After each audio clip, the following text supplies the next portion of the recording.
अपमान और सम्मान दोनों आपकी दृष्टि पर निर्भर करता है। साथ ही किसी व्यक्ति की भूल को भुला देना और अपने कार्यों का मूल्यांकन करने से जीवन सरल हो जाता है। अपमान सीधा हमला आत्मविश्वास पर करता है। आत्मविश्वास टूट जाए तो जीवन के एक एक पल को जीना मुश्किल लगता है। सवाल यह उठता है कि हम क्या करें कि अपमान को अपने जीवन में जगह ही ना लेने दें। कहते हैं वेद पुराणों से अच्छी शिक्षा कहीं और नहीं मिल सकती।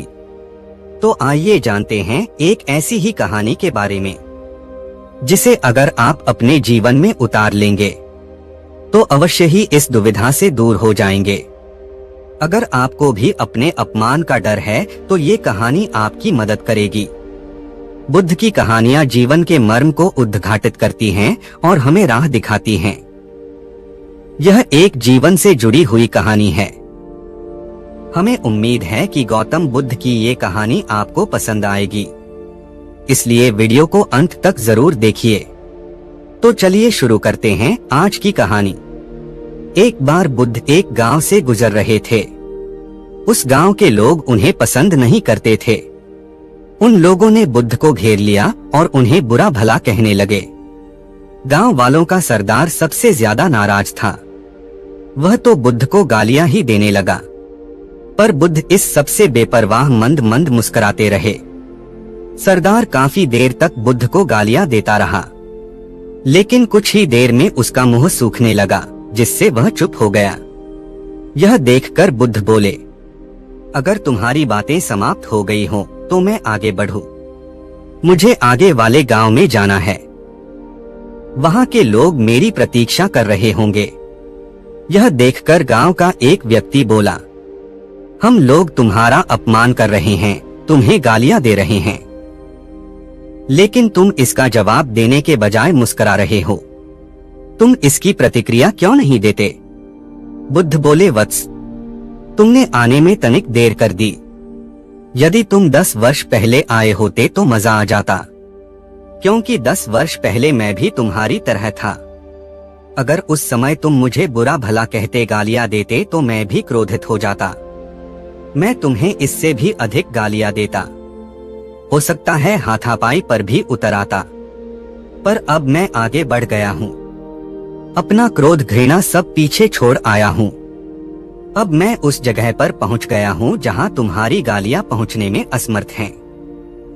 तुमने मुझे गालियां दी, यह तुम्हारी भावना है, लेकिन तुम्हारी यह भावना मुझ तक पहुँच ही नहीं रही। मैं इससे आवेशित तभी होऊंगा जब मैं इसमें भागीदार हो जाऊंगा, जब मैं इन्हें स्वीकार कर लूंगा।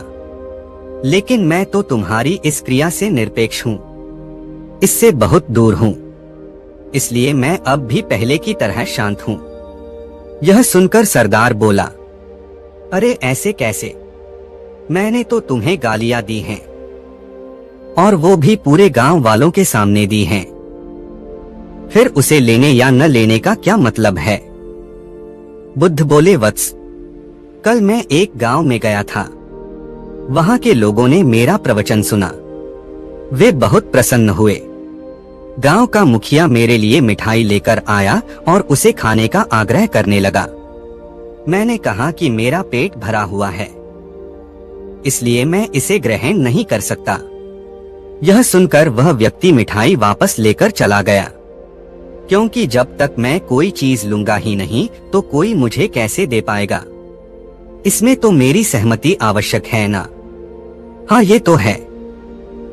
एक व्यक्ति ने बुद्ध का समर्थन करते हुए कहा। बुद्ध ने पुनः पूछा, जब मैंने मिठाई लेने से मना कर दिया तो उन लोगों ने उसका क्या किया होगा? उन्होंने मिठाई अपने घर वालों में बांट दी होगी। एक व्यक्ति ने जवाब दिया। बुद्ध ने कहा, ठीक कहा तुमने। उस मिठाई की तरह ही तुम मेरे लिए गालियां लेकर आए हो और चाहते हो कि मैं इन्हें ग्रहण कर लूं। पर भाई, मैं इन्हें लेता ही नहीं। अब बताओ तुम इनका क्या करोगे? उस व्यक्ति के पास इसका कोई जवाब नहीं था। बुद्ध पुनः बोले, मुझे तुम पर दया आती है वत्स। अरे क्रोध तो मुझे तब आएगा जब मैं ये गालियां ले लूंगा, और जब मैं गालियां लेता ही नहीं तो क्रोध का तो सवाल ही नहीं उठता। बुद्ध की बातों पर सरदार ने कोई प्रतिक्रिया नहीं दी। शायद वह कुछ सोच रहा था। बुद्ध बोले, मैं अपनी आंखों से देख रहा हूं कि गाली एक कांटा है, जिसे देने वाला व्यक्ति और लेने वाला व्यक्ति दोनों क्रोध से पागल हो जाते हैं। तो फिर तुम ही बताओ कि मैं आंखें रहते हुए भी कैसे कांटों पर चलूं? आंखें रहते हुए मैं कैसे गालियां ले लूं? और होश में रहते हुए मैं कैसे क्रोधित हो जाऊं? इसलिए मुझे क्षमा करो वत्स, मैं तुम्हारा उपहार ग्रहण करने में असमर्थ हूं। ये कहते हुए बुद्ध ने अपने हाथ जोड़ दिए। बुद्ध की बातें सुनकर सरदार लज्जित हो गया। उसकी आंखें छलछला आईं। उसने कुछ कहना चाहा, पर उसके होठों ने जवाब दे दिया। और जब उससे रहा नहीं गया तो वह बुद्ध के चरणों में गिर पड़ा। दोस्तों, हम में से ज्यादातर लोग यही समझते हैं कि हमारे दुखों का कारण कोई दूसरा व्यक्ति है, और जब हम ऐसा मानते हैं तो हम अपने स्वनियंत्रण की कमी और अक्षमता को अनदेखा कर रहे होते हैं। वास्तव में ये हम पर निर्भर करता है कि हम दूसरों के द्वारा प्रदान की गई नकारात्मकता को स्वीकार करते हैं या नहीं। अगर हम नकारात्मकता को स्वीकार करते हैं तो हम अपने पैरों पर कुल्हाड़ी मारते हैं, और जब हम उसे अस्वीकार कर देते हैं तो घृणा, क्रोध, हिंसा हर किसी से मुक्त हो जाते हैं। दोस्तों, हमें उम्मीद है कि आपको ये कहानी पसंद आई होगी। अगर आपको ये वीडियो पसंद आई हो तो वीडियो को लाइक और शेयर करें। अगर आप हमारे चैनल पर नए हैं तो चैनल को सब्सक्राइब करें। धन्यवाद।